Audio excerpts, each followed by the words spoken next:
ಓಂ ಹರಿ ಓಂ ಶ್ರೀ ಗುರುಭ್ಯೋ ನಮಃ. ಹರಿ ಓಂ. ಓಂ ಪಾರ್ಥಾಯ ಪ್ರತಿಬೋಧಿತಾಂ ಭಗವತಾ ನಾರಾಯಣೇನ ಸ್ವಯಂ ವ್ಯಾಸೇನ ಗ್ರಥಿತಾಂ ಪುರಾಣ ಮುನಿನ ಮಧ್ಯೆ ಮಹಾಭಾರತಂ ಅದ್ವೈತಾಮೃತವರ್ಷಿಣೀಂ ಭಗವತೀಂ ಅಷ್ಟಾದಶಾಧ್ಯಾಯಿನೀಂ ಅಂಬ ತ್ವಾಮನುಸಂದಧಾಮಿ ಭಗವದ್ಗೀತೆ ಭವದ್ವೇಷಿಣಿಂ. ನಮೋऽस्तु ದೇವ್ಯಾಸ ವಿಶಾಲಬುದ್ಧೇ ರವೀಂದ್ರಾಯತ ಪಾತ್ರನೇತ್ರ ಯೇನ ತ್ವಯಾ ಭಾರತತೈಲಪೂರ್ಣಃ ಪ್ರಜ್ವಾಲಿತೋ ಜ್ಞಾನಮಯ ಪ್ರದೀಪಃ ಪ್ರಪನ್ನ ಪಾರಿಜಾತಾಯ ಸ್ತೋತ್ರವೇತ್ರೈಕಪಾಣಯೇ ಜ್ಞಾನಮುದ್ರಾಯ ಕೃಷ್ಣಾಯ ಗೀತಾಮೃತದುಹೇ ನಮಃ. ಸರ್ವೋಪನಿಷದೋ ಗಾವಃ ದುಗ್ಧಾ ಗೋಪಾಲನಂದನಃ ಪಾರ್ಥೋ ವತ್ಸ ಸುಧೀರ್ಭೋಕ್ತಾ ದುಗ್ಧಂ ಗೀತಾಮೃತಂ ಮಹತ. ವಸುದೇವಸುತಂ ದೇವಂ ಕಂಸಚಾಣೂರಮರ್ದನಂ ದೇವಕೀ ಪರಮಾನಂದಂ ಕೃಷ್ಣಂ ವಂದೇ ಜಗದ್ಗುರುಂ. ಭೀಷ್ಮಾದ್ರೋಣತಥಾ ಜಯದ್ರಥಜಲಾ ಗಾಂಧಾರನೀಲೋತ್ಪಲಾ ಶಲ್ಯಗ್ರಾಹವತಿ ಕೃಪೇಣ ವಹನೆ ಕರ್ಣೇನ ಅಶ್ವತ್ಥಾಮ ವಿಕರ್ಣ ಘೋರಮಕರ ದುರ್ಯೋಧನಾವರ್ತಿನಿ ಸೋತ್ತೀರ್ಣಾ ಖಲು ಪಾಂಡವೈರಣನದಿ ಕೈವರ್ತಕ ಕೇಶವಃ ಪಾರಾಶರ್ಯವಚಃ ಸರೋಜಮಮಲಂ ಗೀತಾರ್ಥಗಂಧೋತ್ಕಟಂ ನಾನಾಖ್ಯಾನಕಕೇಸರಂ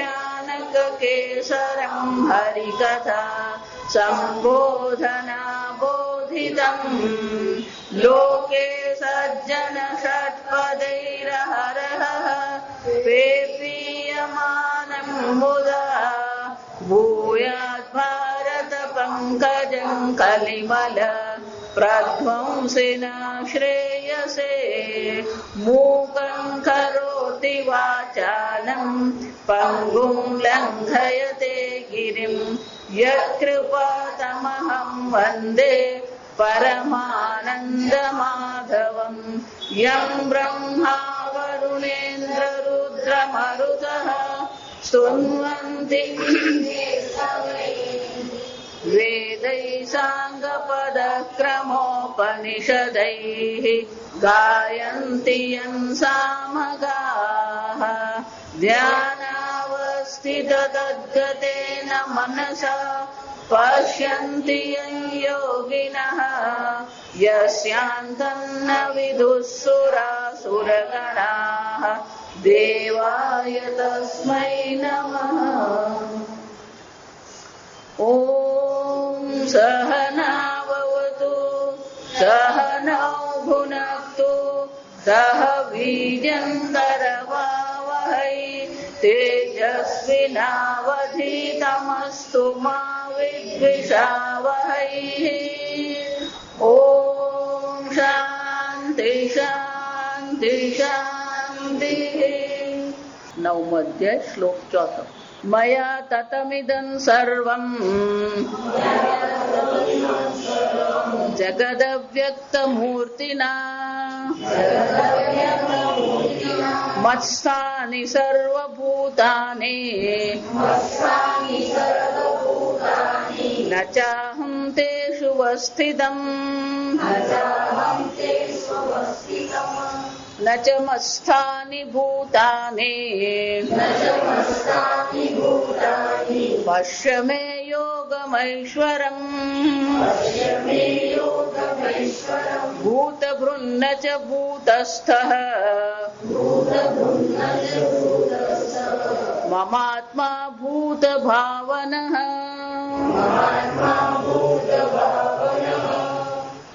ભગવાને 2 શ્લોકમાં બ્રહ્મ વિદ્યાને પ્રશંસા સ્તુતિ કરી.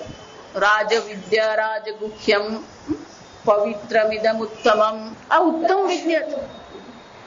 સર્વોત્તમમ એટલું જ નહીં, પ્રત્યક્ષાવગમમ એ કેવું છે, સરળ છે. સુલભત્વમ એટલું જ નહીં, કોને આ પ્રાપ્ત ન થાય. ગઈકાલે આપણે જોયું અશ્રદ્ધાન. અહીંયા શ્રદ્ધા આપણે ભગવાન પર જે શ્રદ્ધા કરીએ તેની ચર્ચા નથી.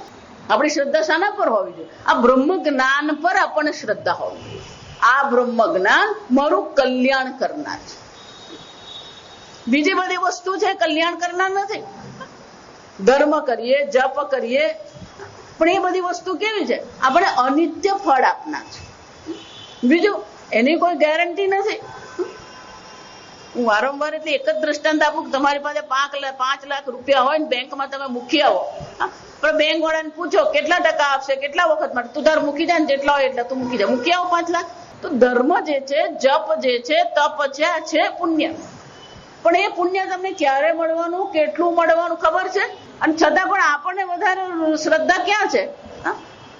કાલે કેમ ને માટે યજ્ઞમાં ગયેલા, એનો અર્થ શું થયો? બ્રહ્મ વિદ્યા કરતા પેલા યજ્ઞમાં આપણને શું છે? શ્રદ્ધા વધારે છે. એટલે એક બેન મને માતાજી શિવ પુરાણમાં જાઓ, આ સમજો.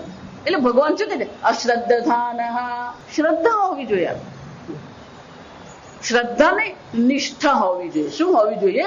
નિષ્ઠા. મારે બ્રહ્મ જ્ઞાન પ્રાપ્ત કરવું છે. એ શંકરાચાર્યજી બહુ કહેતા નથી, ફક્ત એટલું જ કે છે અભિમુખી કૃત્ય. આમ બ્રહ્મ વિદ્યા પ્રત્યે આપણને આપણું ધ્યાન દોરીને ભગવાન હવે સ્વરૂપને પ્રગટ કરે છે. પણ આનંદગીરી મહારાજ બહુ, શંકરાનંદ મહારાજ બહુ સરસ કે છે, જ્ઞાનસ્ય સર્વોત્તમમ. આ જ્ઞાન સર્વોત્તમ છે. એટલું જ નહીં, સુલભત્વમ. આ જ્ઞાન કેવું છે? સુલભ છે. ધર્મમાં તમે જેટલો પ્રયત્ન કરો ને એટલો પ્રયત્ન જો તમે જ્ઞાન માટે કરો ને તો જ્ઞાન અવશ્ય થઈ જાય. તુલસીદાસની પત્નીએ શું કીધું હતું એને? કે મારા માટે તમે આ બધું કરીને આવ્યા, આ જેટલી તડપાપડ તમે મારા માટે થાવ છો એટલું ભગવાન માટે થયા તો અત્યારે ભગવાન તમને પ્રાપ્ત થઈ ગયા હોત. તો જેટલું આ જગતના સંબંધો પ્રત્યે આપણે સમર્પિત છે એટલું જ જો સમર્પણ આપણે બ્રહ્મ વિદ્યા પ્રત્યે કરીએ, બ્રહ્મ વિદ્યાની પ્રાપ્તિ અવશ્ય થાય. અને એટલે શું કહે છે? સુલભત્વમ, દુર્ભગ અલભ્યત્વમ. જે દુર્ભાગી છે, જે અશ્રદ્ધા વાળો છે, એને આ પ્રાપ્ત થતું નથી. પરસ્તસ્માતુ ભાવોન્યઃ. આગળ કહી ગયા. આ કેવું છે? આ જે બધા ભાવ, આ જે આપણે પદાર્થો જગતમાં જોઈએ છે એનાથી એ કેવું છે? અન્ય. ભલે આપણે એમ કે આ ઘડો છે, આ માટી છે, પણ ઘડાથી માટી કેવી છે? પર છે. જો આ સમજો, ઘડો જયારે તમે એમ કહી રહ્યા છો તો ખરેખર ત્યાં ઘડો છે ખરો? વજન કરીએ તો ઘડાનું વજન છે કે માટીનું વજન છે? સુગંધ જે આવી રહી, ઘડાની સુગંધ છે કે માટીની સુગંધ છે? સ્વાદ કરીએ તો માટીનો સ્વાદ કે ઘડાનો સ્વાદ છે? અને છતાં આપણી બુદ્ધિમાં ગોઠવાઈ ગયું ઘડો, પણ ખરેખર માટી કેવી છે? પરસ્તસ્માત પર. આ ઘડાથી એ પર છે. એમાં પરમાત્મા જે છે આ નામ રૂપ થી કેવો છે? પર છે. ઘાટ ઘડિયા પછી નામ રૂપ જૂજવા, અંતે તો હે મનુ હે. એટલે મંજીરા વગાડે ને ત્યારે બહુ સારા લાગે એ ભજન આપણને, પણ એ સમજવાનું કે નામ રૂપ થી પરમાત્મા કેવો છે? પર છે, અન્ય છે. પણ શું છે? પરમ ભાવમાં જાનંત. જોઈ ગયા આપણે. પણ એ ભગવાનના પરભાવને કોઈ જાણતું નથી. અને શું કહે છે? માનુષમ તનુમાશ્રિતા. એક મનુષ્ય શરીરમાં ભગવાને મૂકી દીધો. આ કૃષ્ણ ભગવાન, બસ આ જ ભગવાન. વૈષ્ણવ લોકોની તકલીફ એવી છે, એ શિવવું નહીં બોલે. કેમ? અમે તો કૃષ્ણને જ માનીએ, પેલો શિવને નહીં માનીએ, એટલે શિવવું નહીં બોલવા. જો સમજો, મૂઢ. હા, ભગવાન ત્યાં કે છે આ બધા કેવા છે? મૂઢ લોકો છે. કેમ? યસ્ય અંતસ્થાની ભૂતાની યેન સર્વમિદં તતમ. ત્યાં બધા શ્લોક જોઈ ગયા આપણે. એ પરમાત્મા કેવો છે? યેન સર્વમિદં તતમ. એ સર્વવ્યાપી છે. કણકણમાં એ ભગવાન છે. પવન તું, પાણી તું, ભૂમિ તું, ભૂધરા. અને છતાં ભગવાનને શું કરીએ?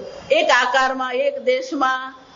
જો એટલે જ કહું, આ જેટલા સંપ્રદાય તમને ધામની વાત કરે ને એ બધા નક્કામાં. એમણે ભગવાનને શું કરી દીધા? એક દેશમાં મૂકી દીધા. શિવધામ ને અક્ષરધામ ને જાત જાતના ધામ હોય. જો વૈકુંઠ લોક. અને પછી દાદા ગુજરી જાય ત્યારે શું કે વૈકુંઠવાસી થયા. પેલા દાદા ગુજરી ગયા એટલે બધું આપે ને પેપરમાં, આ તારીખે શું છે ગુજરી ગયા, પછી આ તારીખે બેસણું છે, એના સરનામું છે. પેપર વાળા કઈ કેટલાય આવતા હોય જો આ સમજ. એટલે બધું ક્યારેક ગોટાળો કરી નાખે. એટલે પેલું દાદાજી નામની સામે વૈકુંઠવાસી લખો ને એને બધે ગોલોકવાસી લખાઈ ગયું જ આવે છે. એટલે બીજે છાપામાં શું આવ્યું? ગોલોકવાસી. પેલા એ જેવું વાંચ્યું ને એના દીકરાએ પેલો પ્રેસ વાળાને ફોન, અલે ભાઈ ગોલોકવાસી કેમ લખ્યું? તો કે સાહેબ તમે લખીને આપી ગયા. નાના કે મેં વૈકુંઠવાસી લખ્યું તું. વિચાર કોને ખબર દાદા વૈકુંઠમાં ગયા કે ગોલોકમાં ગયા કે અક્ષરધામમાં? કોઈ જોવા ગયું? આપણે બુદ્ધિ ક્યાં વાપરીએ છીએ? આ બધા એમાં જ આપણી બુદ્ધિ આપણે વાપરીએ છીએ. એટલે ભગવાનને શું કીધું? જો આ સમજો બરાબર, એક સ્થાનમાં આપણે ભગવાનને મૂકીએ છીએ. ખરેખર ભગવાન કેવો છે? યેન સર્વમિદં તદં, જેના દ્વારા આ સંપૂર્ણ જગત વ્યાપ્ત છે. ભલે આપણે બોલીએ ખરા કણકણમાં ભગવાન છે, પણ એની અનુભૂતિ છે આપણને એ નથી થતું. અને એટલા માટે એ પરમાત્માનું જે સ્વરૂપ જે છે એ સ્વરૂપનું પ્રતિપાદન કરવા માટે ભગવાન હવે આપણને આ બે શ્લોક જણાવે છે. મત્સ્થાની સર્વભૂતાની. બહુ સુંદર આ બે શ્રેષ્ઠ શ્લોક છે. આ સમજ, મત્સ્થાની સર્વભૂતાની. અર્જુન, બધા ભૂતો, જડ, ચેતન બધું શું છે? બધા મારામાં જ છે. એનું શું થયું? મમ યહ પરહ ભાવઃ તેન તતમ વ્યાપ્તમ સર્વમિદં. આ કેટલાક પુસ્તકો તમે લાવો ને પેલા ભગવદ્ ગીતા, ત્યાં કેટલાક લોકો પુસ્તક છાપે ને એ લોકોને બધા ચિત્ર દોરવામાં બહુ રસ હોય. એટલે 5મા અધ્યાયમાં પેલો શ્લોક છે, વિદ્યા વિનય સંપન્ને બ્રાહ્મણે ગવિહસ્તિની શુની ચૈવ સ્વપાકે ચ. વિદ્યા અને વિનયથી સંપન્ન બ્રાહ્મણ શ્રેષ્ઠ. બ્રાહ્મણમાં, ગવિ ગાયમાં, હસ્તી હાથીમાં, શુની કૂતરામાં, સ્વપાકે કૂતરાનું માંસ ખાનાર ચાંડાળમાં. આપણી ભાષાની મર્યાદા જો સમજો. વેદાંતમાં ભાષાની મર્યાદા નડે આપણને. એટલે શું કીધું? હાથીમાં, કૂતરામાં. એ બધું ચિત્ર દોરે ને, અને એનું મગજ પેલા કૃષ્ણ ભગવાન પર જ અટકેલું હોય. એટલે પછી શું કરે? પેલો બ્રાહ્મણ દોરેલો હોય, પછી બ્રાહ્મણના છાતી પર કૃષ્ણ ભગવાન દોરેલા હોય. પછી પેલો હાથી દોરેલો, હાથીના પેટ પર કોણ દોરેલું હોય? પેલા કૃષ્ણ ભગવાન દોરેલા હોય. પછી કૂતરું હોય તો કૂતરાના પેટ પર શું દોરેલું હોય? કૃષ્ણ ભગવાન. પછી ગાય હોય, ગાયના પેટ પર પણ શું દોરેલું હોય? પેલા કૃષ્ણ ભગવાન. એવું છે? ગાયની અંદર ભગવાન છે, ગાયની બહાર ભગવાન છે. ગળામાં માટી છે, ગળાની બહાર માટી છે. માટી ક્યાં છે? ઘડો જ માટી છે. જો સમજો, ઘડામાં માટી એમ કોને તો બે થઈ ગયું. એક ઘડો પછી એની અંદર શું છે? માટી. પેલો ગ્લાસમાં પાણી, એમ એક ગ્લાસ અને પછી એની અંદર પાણી. એ પેલો માં શબ્દ ભગવાન વાપરે ને પછી બધા શું વિચારે? હાથી માં કૃષ્ણ ભગવાન, કૂતરા માં કૃષ્ણ ભગવાન. માં પોતે તો સમજો જ નથી, પણ બીજાને પણ શું કરે છે? ગેરમાર્ગે દોરે છે. એ જ ગીતા રાહુલ ગાંધી વાંચે અત્યારે. આ સાંભળજો, અત્યારે રાહુલ ગાંધી વળી ઉપડ્યું. જો આ સમજો, શું ઉપડ્યું? ગીતા વાંચવું અને આ ખોટી ગીતા જ વાંચે. જો આ સમજો, અંધે નૈવ નિયમાના યથાંધાઃ. એક આંધળો શું કે ચાલો હું તમને કાશીએ લઈ જાઉં, પણ બાકીના બધા પણ શું છે? આંધળા જ છે. એનો શું તો એને ખબર જ નથી કે આ આંધળો છે. કઠોપનિષદમાં યમરાજ શું કે છે? અંધે નૈવ નિયમાના યથાંધાઃ. કાશી નહીં પહોંચે, સૌથી નજીકના ખાડામાં પડે. આપણે ગુજરાતીમાં કહીએ ને એ સંઘ કાશીએ પહોંચે નહીં. ભગવાન ક્યાં છે? અંદર છે, બહાર છે. આ સમજો. માં મત્સ્થાની સર્વભૂતાની એમ ત્યારે કે છે, મયા તતમિદમ સર્વમ. ભગવાન શું કે છે? મયા તતમિદમ સર્વ. અર્જુન, હું આ સર્વમાં વ્યાપ્ત છું. મયા તતમિદમ સર્વમ. અંદર બહાર છે જ નહીં. વ્યાપ્ત છું, હું સર્વવ્યાપી છું. શ્લોક છે, બહુ સરસ છે.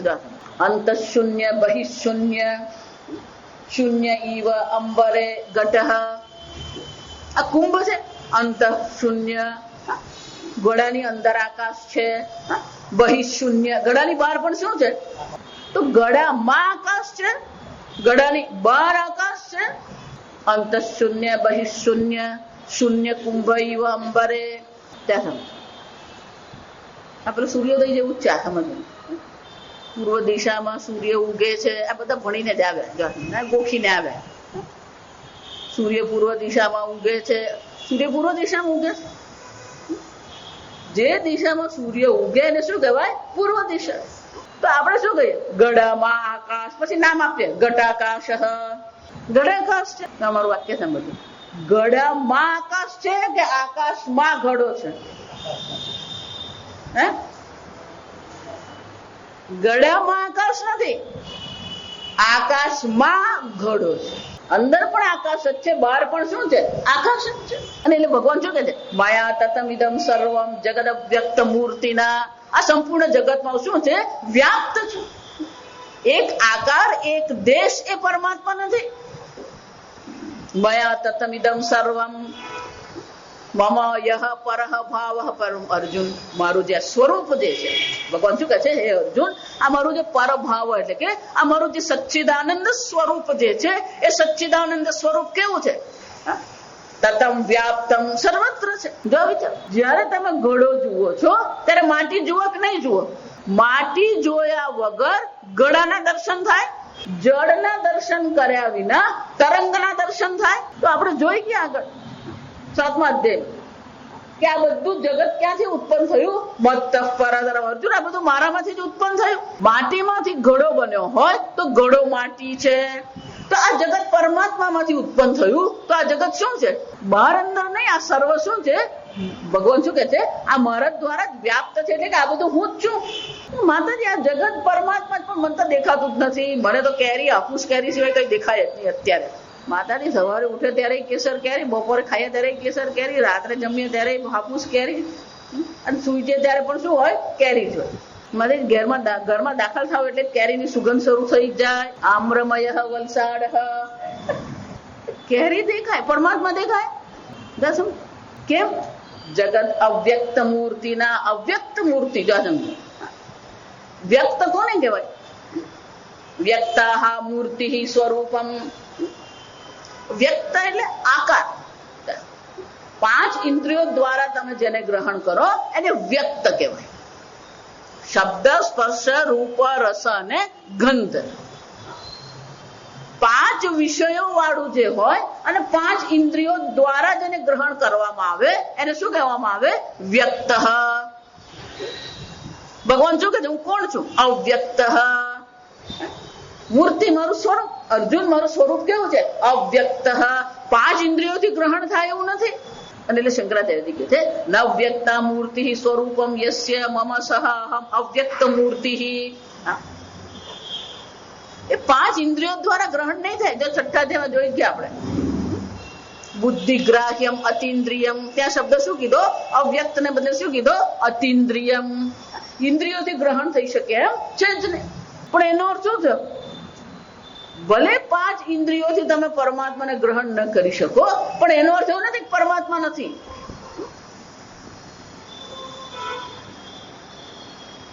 ઘડો જુઓ છો ત્યારે માટી જુઓ છો, એમાં જગત જુઓ ત્યારે તમે પરમાત્માના દર્શન કરો જ છો. પણ તમે જેને દર્શન કહો છો એ રીતે નહીં. એટલે બહુ સરસ ગ્રંથ છે, એમાં બહુ સરસ કહેવામાં અસ્તિ ભાતિ પ્રિયમ નામ રૂપમ એતત પંચકમ જગત. આ જગત કેવું છે? જગતનો કોઈ પણ વિષય આપણે લઈએ એમાં 5 વસ્તુ છે. પંચકમ એટલે જ કહેવાય પંચ પંચ ઇતિ પ્રપંચ. પંચ પંચ ઇતિ પ્રપંચ. કઈ 3 વસ્તુ? ધારો કે પુષ્પ એમ કહીએ તો પુષ્પ કીધું એનો શું થયો? પુષ્પ છે અસ્થિ છે એનો શું થયો? અસ્થિ. ભાતિ એ જણાઈ રહ્યો છે. ભાતિ. પ્રિય એ પુષ્પ શું છે? પ્રિય. ના રે માતાજી, મને આ ફૂલ તો જરાય નહીં. તને નહીં ગમતું, બીજા કોકને તો ગમતું જ હોય. તો માતાજી આ ગટરનું પાણી એ પ્રિય કહેવાય? ડુક્કરને પૂછ્યાવું પડે, ડુક્કરને એમ પૂછીએ તમે આ ગટરના પાણી શું પડી રહ્યો, હું તને બિસ્લેરી પાણી આપું?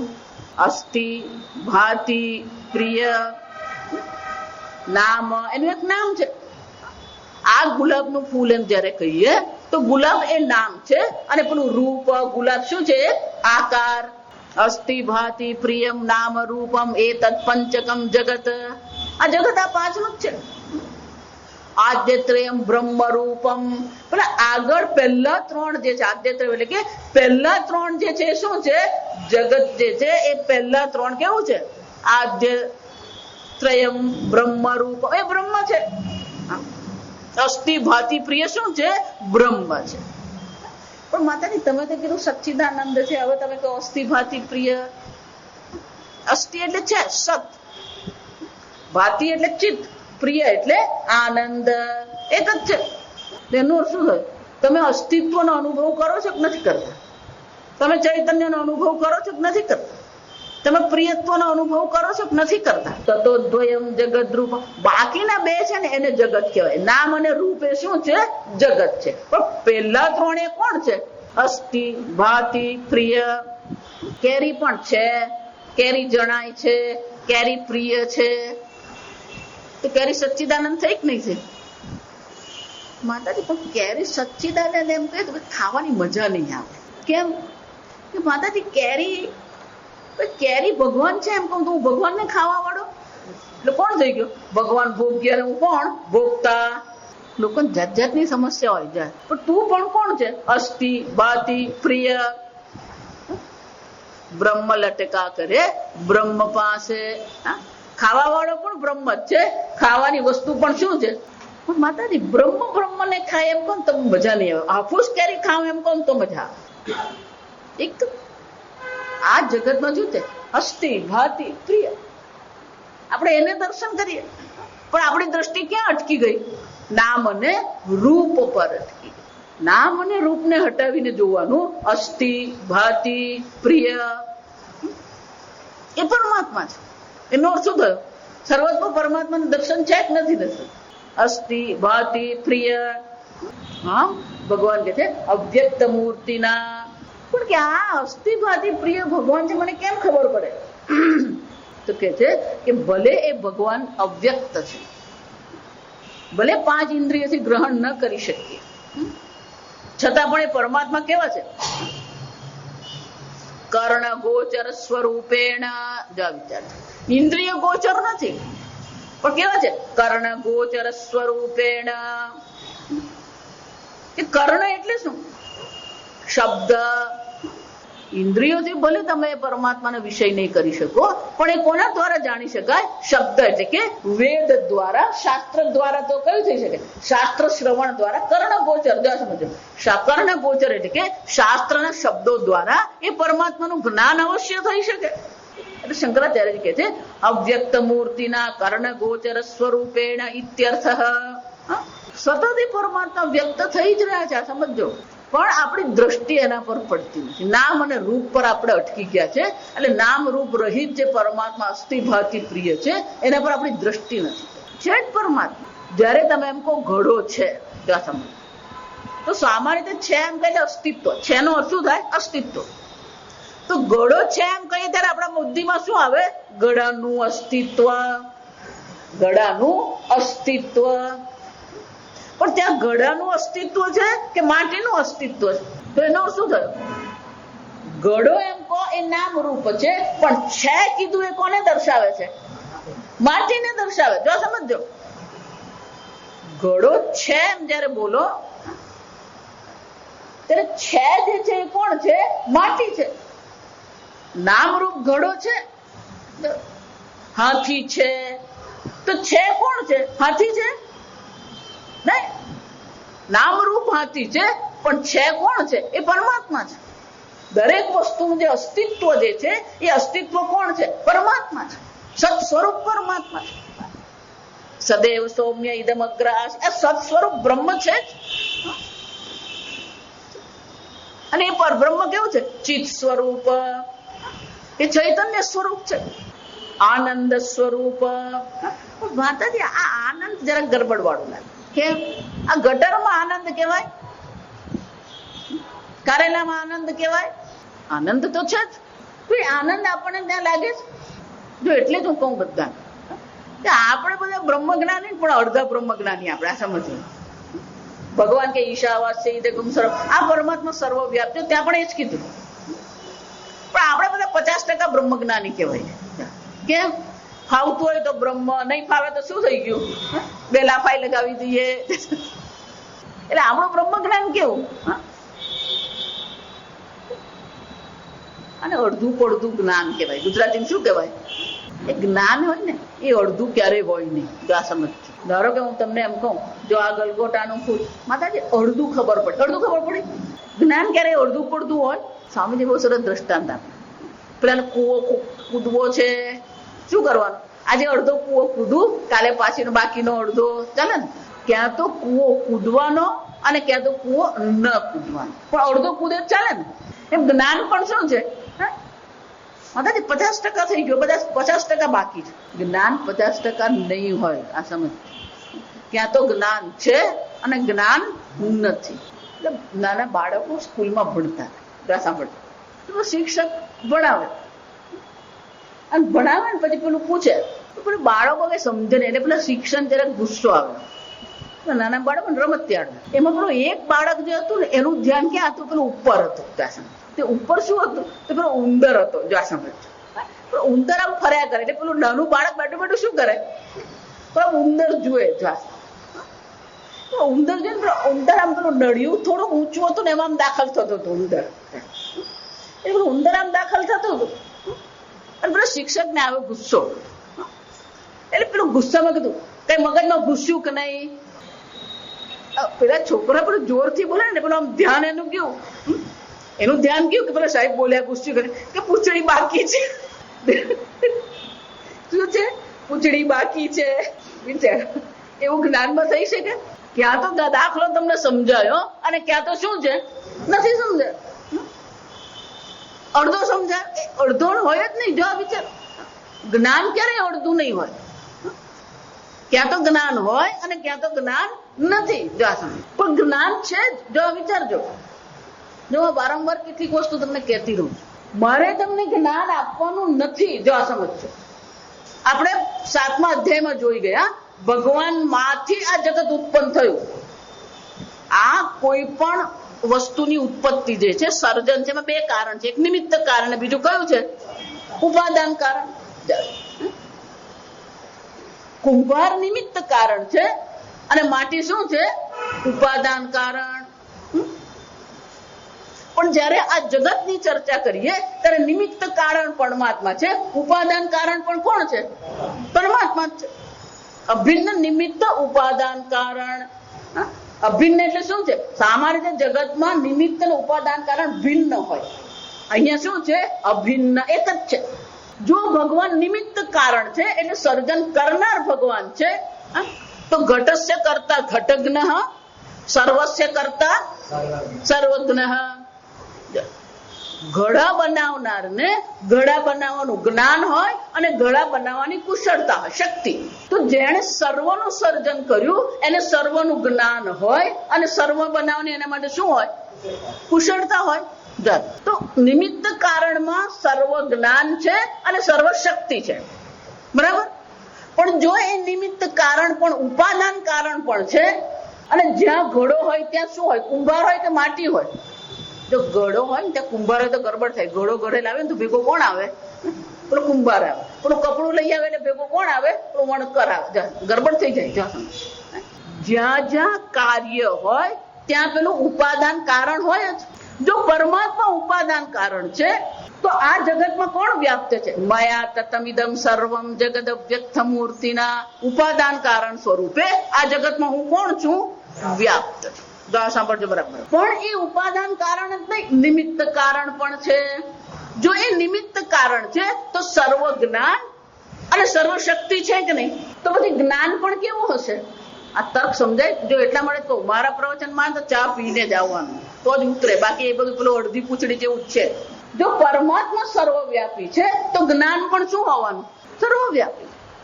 કોઈ એવું સ્થાન છે જે જ્ઞાન ન હોય? અને જો જ્ઞાન સર્વવ્યાપી છે તો મારે તમને જ્ઞાન આપવાનું ક્યારે થાય? એક જગ્યાએ ન હોય ત્યાં બીજી જગ્યાએ છે ત્યાંથી શું કરવાનું હોય? એને આપવાનું હોય. તમારા હાથમાં બિસ્કિટ નથી, મારા હાથમાં બિસ્કિટ છે, તો હું તમને શું કરી શકું? બિસ્કિટ આપી શકું, કારણ કે તમારા હાથમાં બિસ્કિટ નથી. પણ જ્ઞાન પણ સર્વવ્યાપી છે તો મારે તમને જ્ઞાન આપવાનું છે. જો એટલા માટે કહું છું, ગુરુજીએ મને જ્ઞાન આપ્યું, અને ગુરુજી પણ એમ કહેતા હોય કાલે સવારે 5 વાગે આવજે, હું તને જ્ઞાન આપીશ. આ બધું જાત જાતનું ચાલે, જરાક ફરિયાવાળા બીજા સંપ્રદાયમાં તો ખબર પડે. જ્ઞાન આપીશ એને ગુજરાતી શું કહેવાય? રવાડે ચડાવવું. હું કોણ આપવા વાળો? જો વિચારી જુઓ. જો હું તમને એમ કહું કે હું તમને જ્ઞાન આપું છું, હું જ્ઞાન આપવા વાળી કોણ? સમજાય જ શું કહેવા માંગુ? જ્ઞાન તો સર્વવ્યાપી છે, આપવાનું છે. સમજો, જ્ઞાન સર્વવ્યાપી છે, પણ મુશ્કેલી ક્યાં છે? અજ્ઞાનેન આવૃતમ જ્ઞાન. બધું આપણે ભણી ગયા આગળ 5મા અધ્યાયમાં ભગવાન શું કહે છે? અજ્ઞાનેન આવૃતમ જ્ઞાનમ તેન મુહ્યંતિ જંતવઃ. પણ એ જ્ઞાનને શાનું આવરણ થઈ ગયું? અજ્ઞાનનું આવરણ થઈ ગયું. તો મારે જ્ઞાન આપવાનું કે અજ્ઞાનના આવરણની નિવૃત્તિ કરવાની? આ સમજ. આ 9મો અધ્યાય ભણી, 10મા અધ્યાયમાં ફરી છે બધી ચર્ચા. જ્ઞાન આપવાનું નથી, ફક્ત અજ્ઞાનની શું કરવાની? નિવૃત્તિ કરવાની. અને એટલે ભગવાન ત્યાં શું કહે છે? જ્ઞાનેન ત્વદજ્ઞાનમ નાશિતમ. શંકરાચાર્યજી આત્મબોધમાં બહુ સરસ દ્રષ્ટાંત આપે. મેઘાપાય અંશુમાનિવ. જો આ ચોમાસાના દિવસ છે ને, સવારે તમે જુઓ ને તો પેલો સૂર્ય દેખાય નહીં. કેમ? વાદળથી ઢંકાઈ ગયો સૂર્ય. વિચાર, આપણે જે વાદળને જોઈએ છે એ વાદળનું કદ કેટલું અને સૂર્ય જે છે એનું કદ કેટલું? એ વાદળ સૂર્યને ઢાંકી શકે? જો આ બધા માટેના ભજનો છે. આ સમજો. તરણાઓ થે ડુંગર રે, ડુંગર ના કોઈ દીઠો રે. તરણું ક્યારે ડુંગરને ઢાંકી શકે? પણ શું થાય? તરણું ને આપણે ખાલી આંગળી પણ લઈએ ને, આંખની સામે જો આંગળી મૂકી દઈએ, સામે પેલો પારનેરાનો ડુંગર છે દેખાશે? તો ડુંગર ઢંકાયો કે તમારી દ્રષ્ટિ ઢંકાય? તમારી બુદ્ધિમાં એ આવરણ છે. એ આવરણને કારણે જે સ્મયા તતમિદમ સર્વવ્યાપી પરમાત્મા છે, પણ સર્વવ્યાપી પરમાત્માના દર્શન થઈ શકતા નથી. કોને કારણે? એ બુદ્ધિમાં આવરણ છે, અજ્ઞાનનું આવરણ પડેલું છે. જેમ પેલું વાદળનું આવરણ છે જેને કારણે સૂર્યના દર્શન ના થાય, પણ સૂર્યના દર્શન થતા નથી એટલે સૂર્ય નથી એવું છે. ભલે સૂર્યના દર્શન થતા નથી, પણ આપણે એવો નિર્ણય કરતા નથી સૂર્ય નથી. કેમ? કારણ કે વાદળ જે દેખાઈ રહ્યું છે એ પણ કોના પ્રકાશમાં દેખાઈ રહ્યું? તમે જે વાદળના દર્શન કરો છો એ વાદળ તમે જોઈ શકો છો કોને કારણે? સૂર્યને કારણે. એ વાદળ ઉત્પન્ન થયું પણ કોને કારણે? સૂર્યના પ્રતાપથી જ દરિયાનું પાણીનું બાષ્પીભવન થયું અને વાદળ બન્યું. જો અહીંયા પડે, દરિયાનું પાણી વાદળ થઈ ઊંચે જાય છે, વાદળનું બંધાવું. તો સૂર્યને કારણે જ બાષ્પીભવન થયું, સૂર્યને કારણે જ વાદળ બન્યું. અને એ વાદળ જે છે એ દરિયા પરથી તમારા વલસાડની ઉપર આવ્યું કોને કારણે? એ સૂર્યના તાપથી જ હવા ગરમ થઈ, પવન થયો અને પવનને કારણે વાદળ ક્યાં આવ્યું? અહીંયા આવ્યું. વાદળના દર્શન જ પુરવાર કરે છે કે સૂર્ય છે. આને જ કહેવાય અસ્થિ. આને શું કહેવાય? અસ્થિ. બરાબર છે. પછી વાદળને ખસેડવાનું. મેઘ અપાય. અપાય એટલે નિવૃત્ત કરવું. જ્યારે વાદળ હટી ગયું પછી તમારે સૂર્યના દર્શન માટે કોઈ વિશેષ ક્રિયા કરવી પડે? જો એટલે વાક્ય મારું સાંભળજો. સૂર્ય તમે જુઓ છો કે સૂર્ય દેખાય છે? જો આ બેમાં ફરક નહીં લાગે ને તો વેદાંત નહીં સમજાય, પછી ઉપરથી જ જાય બધું. તમે સૂર્ય જુઓ છો કે સૂર્ય દેખાય છે? દેખાય જ છે. તમારે સૂર્યના દર્શન કરવા માટે વિશેષ કોઈ પ્રક્રિયા કરવી પડે? અને એટલે ત્યાં શ્લોકમાં શું કહે છે? જેમ પેલું વાદળ હટી ગયું અને સૂર્ય સ્વપ્રકાશ છે એટલે એને પ્રકાશિત કરવા માટે અન્ય કોઈની આવશ્યકતા જ નથી. એ જ રીતે આત્મા પણ કેવો છે? ચૈતન્ય સ્વરૂપ છે જ નહીં. એ આત્મા કેવો છે? ચૈતન્ય સ્વરૂપ સ્વતઃ સિદ્ધ સ્વપ્રકાશ ચૈતન્ય છે. ગુરુજીનું કામ એટલું જ છે, પેલી અજ્ઞાનની નિવૃત્તિ કરે. જ્ઞાન તો છે જ, ફક્ત શું કરવાનું? અજ્ઞાનના આવરણની નિવૃત્તિ કરવાની. આમ પરમાત્મા શક્તિ સ્વરૂપે વ્યાપ્ત છે, જ્ઞાન સ્વરૂપે પણ પરમાત્મા શું છે? વ્યાપ્ત. આ যদি સમજાય, આ ત્રીજું જરાક અઘરું છે. જો પરમાત્મા આનંદ સ્વરૂપ છે તો આનંદ પણ શું હોવો જોઈએ? વ્યાપ્ત જ હોવો જોઈએ. જો સમજો, જેમ જ્ઞાન વ્યાપ્ત છે તો આનંદ પણ શું હોવો જોઈએ? તમારી પાસે બોલાવડાવું, આ સમજ. જો આનંદ વ્યાપ્ત છે તો દરેક વસ્તુમાં શું હોવું જોઈએ? આનંદ. માતાજી આનંદ. આ મારી બાજુમાં રહી જો ને તો તમને ખબર પડે, મારો પડોશી આનંદ કેવાય. માતાજી રોન તમારે ઘેર બે દાડા ખબર પડે આને આનંદ કહેવાય. ગમે તેવો તમારો અનુભવ હોય પણ તર્કની દ્રષ્ટિએ તો તમારે કબૂલ કરવું જ પડે કે આનંદ છે. જો પરમાત્મા વ્યાપક છે તો પરમાત્માનું આનંદ સ્વરૂપ પણ શું છે? પણ આપણી દ્રષ્ટિ પેલી આનંદ સ્વરૂપ પર નથી જતી. આપણી દ્રષ્ટિ ક્યાં અટકી? નામ રૂપ જૂજવા. અનુકૂળતા પ્રતિકૂળતા નામ અને રૂપમાં છે. ત્યાં સમજ. વીટી ટાઈટ પડે કે સોનું ટાઈટ પડે? સોનું ટાઈટ પડે તો અનુકૂળતા વીટી, અનુકૂળતા પ્રતિકૂળતા વીટીમાં છે કે સોનામાં છે? અનુકૂળતા પ્રતિકૂળતા નામ અને રૂપમાં છે. પરમાત્મા મયા તથમ ઇદમ સર્વમ એટલે કે એ અસ્તિત્વ પણ વ્યાપ્ત છે, એ જ્ઞાન પણ વ્યાપ્ત છે, આનંદ પણ શું છે? સર્વવ્યાપી છે. કોઈ વસ્તુ એવી નથી. એનો અર્થ શું થયો? જો આનંદ વ્યાપ્ત છે તો દુઃખ નામની વસ્તુ શક્ય છે? દુઃખ, મૃત્યુ અને અજ્ઞાન. મૃત્યુ એટલે સત નો વિરોધી, અજ્ઞાન એટલે ચિત્ત નો વિરોધી, અને દુઃખ એટલે શું છે? આનંદ નો વિરોધી. તો માતાજી અમને આ મૃત્યુનો અનુભવ, આ દુઃખનો અનુભવ, આ અજ્ઞાનનો અનુભવ થઈ રહ્યો છે, એનું શું? જે સત સ્વરૂપ છે ત્યાં મૃત્યુનો અનુભવ, જે ચિત્ત જ્ઞાન સ્વરૂપ છે ત્યાં અજ્ઞાનનો અનુભવ, જે દુઃખ, જે આનંદ સ્વરૂપ છે ત્યાં દુઃખનો અનુભવ. કોને કારણે? અજ્ઞાન એને મૂળ અવિદ્યા કહેવાય. એને શું કહેવામાં આવે? મૂળ અવિદ્યા. મૂળ અવિદ્યા એ સચ્ચિદાનંદ પરમાત્માને તમે ઓળખતા નથી, અને એટલા માટે આ બધામાં તમને જે સચ્ચિદાનંદ દેખાવું જોઈએ એને બદલે બધામાં આપણને શું દેખાઈ રહ્યું છે? મૃત્યુ દેખાય છે, અજ્ઞાન દેખાય છે, દુઃખ દેખાઈ રહ્યું છે. મયા તતમિદમ સર્વમ જગદ વ્યક્ત મૂર્તિના અર્જુન સત સ્વરૂપ, ચિત સ્વરૂપ, આનંદ સ્વરૂપે હું આ જગતમાં કેવો છું? વ્યાપ્ત છું. અખંડાનંદજી મહારાજ વૃંદાવનો અમને બહુ સરસ કહેતા, જો તમે આનંદ સ્વરૂપ છો પણ તમે પોતાના વિશે શું માની લીધું? હું દુઃખી છું. તમે મૃત્યુ રહિત છો પણ તમે પોતાને શું માની લીધું? હું મર્ત્ય છું. તમે જ્ઞાન સ્વરૂપ છો પણ પોતાને શું માની લીધો? હું અજ્ઞાની. અને પછી પેલું ભજન ગાય, મેં મૂર્ખ ફલ કામ. ભગવાન કહે છે તું સચ્ચિદાનંદ સ્વરૂપ છે, અને આપણે આરતી શું ગાય? એટલે તે ભગવાન હશે. બધાને એમ છે કે ભગવાન હશે છે કે આ તમારી મૂર્ખતા પર ભગવાન હશે. આ તમે આને મોટા મોટી હિંસા કહેવાય. આનંદ સ્વરૂપને શું માની લીધું? દુઃખ સ્વરૂપ. જે જ્ઞાન સ્વરૂપ છે એને શું માની લીધું? અજ્ઞાની. જો એટલે ગીતામાં પ્રારંભમાં ભગવાને આ જ ઉપદેશ કર્યો છે. આ સમજો, અવિનાશી તું તદ્વિદ્ધિ યેન સર્વમિદમ તતમ. જો ત્યાં પણ એ જ છે. અર્જુન, આ આત્મા કેવો છે? અવિનાશી, મૃત્યુ રહિત છે. યેન સર્વમિદમ તતમ, એના દ્વારા જે સંપૂર્ણ જગત વ્યાપ્ત છે. એ જ વસ્તુ ભગવાન શું છે? મયા તતમિદમ સર્વમ જગત. આ સંપૂર્ણ જગતમાં અર્જુન હું વ્યાપ્ત છું. કોઈ એવું સ્થાન જ નથી જ્યાં ભગવાન નથી એવું તમે કહી શકો.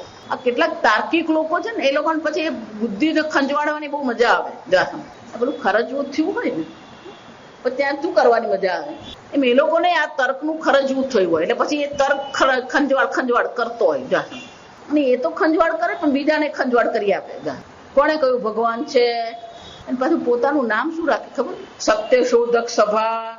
જેમ કે છે કે ભગવાન નથી તો કોણ બોલી રહ્યું? જરા વિચારી જવું. ભગવાન જ બોલી રહ્યો ભગવાન નથી. આના જેવી મૂર્ખતા બીજી કઈ છે? સચ્ચિત સ્વરૂપે હું વ્યાપ્ત છું. પણ કેવો છે? અવ્યક્ત મૂર્તિના, એટલે કે 5 ઇન્દ્રિયોથી હું ગ્રહણ થાવ એવું શક્ય નથી. સર્વત્ર અર્જુન હું જ છું. સર્વત્ર એ સચ્ચિત આનંદના દર્શન કરવાના. માતાજી સચ્ચિત ના થાય પણ આ આનંદ તમે કહો ને એ જરા અઘરું છે. એ જરા હવે થોડીક વાર હમણાં બાજુએ રાખો. જેટલું પણ દુઃખ છે ને એ નામ અને રૂપનું છે. જીવનમાં આનંદમાં રહેવું હોય ને તો બે વસ્તુ કરવાની. જો મજાની વાત કહું આજે નવી એક વાત, સુખનો વિસ્તાર કરવાનો. સુખનો વિસ્તાર કરો. અંગ્રેજીમાં બહુ સરસ, you spread happiness, you localise અનહેપીનેસ. સુખને વ્યાપ્ત કરવાનું, દુઃખને એક સ્થાન પર કરી દેવાનું. માતાજી બહુ દુઃખી છું, કેમ? અમારો હાથ તૂટી ગયો. You localise your pain. ફક્ત હાથમાં દુખે છે, બાકીના આખા શરીરમાં નથી દુખતું, તો દુઃખ શું થઈ જાય? Localise the અનહેપીનેસ. એક સ્થાન પર કરી દેવાનું, એક વિષય પર એક સ્થાન પર કરી દેવાનું, તો તમારું મોટે ભાગે દુઃખ જતું રહે. પણ આપણી મુશ્કેલી એ છે કે સુખ આપણે પાસે પકડી રાખીએ અને દુઃખને વ્યાપ્ત કરીએ. જ્યાં જઈએ ને ત્યાં શું કરતા ફરીએ? મલેરિયાનો તાવ આવવો જ જોઈએ. જો આ સમજ. પછી 6 મહિના સુધી કોઈ પણ મહેમાન આવે એની પાસે શું છે? પેલી કૃષ્ણ કથા નહીં ચાલે, મલેરિયા કથા ચાલે. એવો તાવ આવેલો, એવો તાવ, ડોક્ટરે ગભરાઈ ગયું. વિચાર, તમે કોની કથા કરો? જ્યાં જાય પછી એ ચર્ચા. પેલો બિચારો કોઈ બીજો તાવમાં પડેલો ને એનો તાવ તો બાજુ જ રહી જાય, એ પોતાની તાવની કથા જ શરૂ કરી દે. જો આ તમને તાવ, તમારો કઈ નથી, મને જે તાવ 5 દિવસ હોસ્પિટલમાં રહી ગયા, બસ એની વાડી પર શું થાય? ટોન જ બદલાઈ જાય. જો આ સમજો, 5 દિવસ હોસ્પિટલમાં રહી. પેલો બિચારો મહિનાથી હોય છે, એ મહિનાથી હોસ્પિટલના આટા મારતો હોય છે.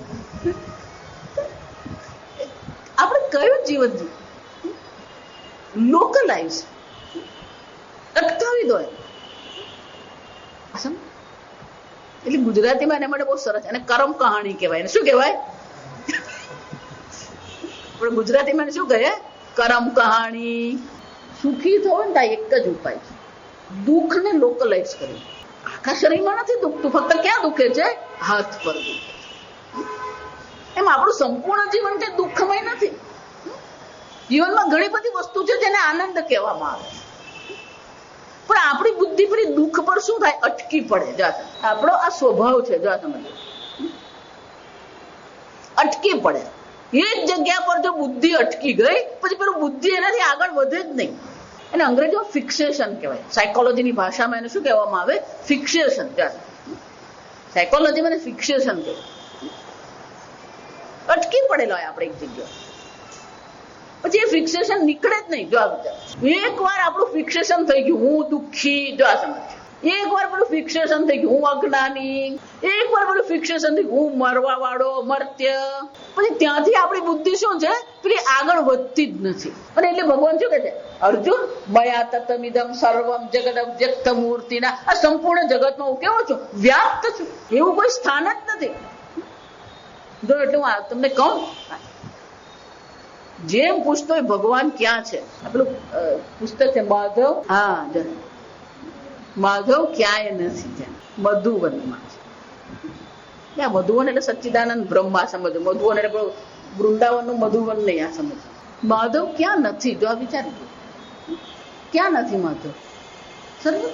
અને એટલે ભગવાન કહે છે, અર્જુન, મારા સ્વરૂપને ખરેખર ઓળખવું હોય તો આ મારું સ્વરૂપ છે. મયા તતમિદમ સર્વમ જગત અવ્યક્ત મૂર્તિના, આ સંપૂર્ણ જગતમાં હું વ્યાપ્ત. પણ વ્યાપ્ત શબ્દ જે છે ને એની પણ મર્યાદા છે. કેમ? વ્યાપ્ત એમ જયારે કહેવામાં આવે તો વ્યાપક અને વ્યાપ્ય બે થયા ને. એક વસ્તુ છે અને એમાં શું છે? વ્યાપ્ત. તો કે બે થઈ ગયા. ભગવાન જો એમ કહેતા હોય કે આ જગતમાં હું વ્યાપ્ત છું, તો એક જગત છે અને જગતમાં વ્યાપ્ત બીજો ભગવાન. વ્યાપ્ય, વ્યાપક એવો અર્થ થઈ ગયો. એટલે આ વ્યાપકતા જે ભગવાન દર્શાવી રહ્યા છે, એ વ્યાપકતા શબ્દની મર્યાદા તોડવા માટે ભગવાન આગળ કહે છે મત્સ્થાની સર્વભૂતાની.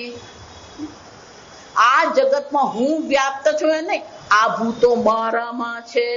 જા સમજો કેમ કે સર્વ નામ અને રૂપ જે છે, જડ અને ચેતન છે, ચર અને અચર છે, એ સર્વનું અસ્તિત્વ કોને કારણે છે? મત્સ્થાની. સર્વને અસ્તિત્વ પ્રદાન કરનાર હું છું, સર્વને ચેતનતા પ્રદાન કરનાર હું છું, સર્વને આનંદ પ્રદાન કરનાર હું છું. મત્સ્થાની સર્વભૂતાની. આ જગતમાં હું વ્યાપ્ત છું તો પછી જગત શું થઈ જાય? જો આપ સમજજો બરાબર. આ મા શબ્દની, વ્યાપક શબ્દની મર્યાદા છે. એટલે શાસ્ત્ર બહુ સરસ દ્રષ્ટાંત છે. દરિયામાં બોર છે, દરિયામાં બોર તો શું થયું? આ દરિયો આશ્રય થઈ ગયો અને આશ્રિત કોણ થયું? બોર. જો ભગવાન આ જગતમાં વ્યાપ્ત છે તો આશ્રિત કોણ થયું? જગત. જગતમાં વ્યાપ્ત છે એમ કહીએ તો જગત શું થઈ ગયું? આશ્રય. અને આશ્રિત કોણ થઈ ગયું? એવું છે મારા દ્વારા જગત વ્યાપ્ત છે, આ જગતમાં હું વ્યાપ્ત છું એમ કહી જઈએ તો જગત આશ્રય થઈ જાય અને ભગવાન આશ્રિત થઈ જાય. એ આશ્રય ભગવાન છે એ દર્શાવવા માટે શું કહે છે? મત્સ્થાની સર્વભૂતાની. આ સર્વનું અધિષ્ઠાન, આ સર્વનો આશ્રય ખરેખર કોણ છે? હું છું અર્જુન. સર્વને અસ્તિત્વ હું પ્રદાન કરું છું. અને એટલે શંકરાચાર્ય કહે છે તસ્મિન્મયી અવ્યક્ત મૂર્તો સ્થાની સ્થિતાની સર્વભૂતાની. પણ સર્વભૂતો એટલે આપણી સર્વભૂતો એટલે કે વલસાડ. જો આ સમજજો, વલસાડ થી બહાર નીકળે બહુ મોટું ગુજરાત. જો સર્વભૂતો એટલે કોણ? આ સર્વની વ્યાખ્યા આપણી કેટલી મર્યાદિત છે. જો પણ આપણું સર્વ કેવું છે? મર્યાદિત છે. એટલે શંકરાચાર્ય કહે છે આ સર્વની કોઈ મર્યાદા નથી. એનો આરંભ ક્યાંથી થાય? બ્રહ્માદિની સ્તંભ પર્યંતાની. બ્રહ્માજી થી માંડીને સ્તંભ પર્યંતાની. સ્તંભ એટલે તણખલું અથવા તો થાંભલો. આ જગતની શ્રેષ્ઠ ઉપાધિ બ્રહ્માજી.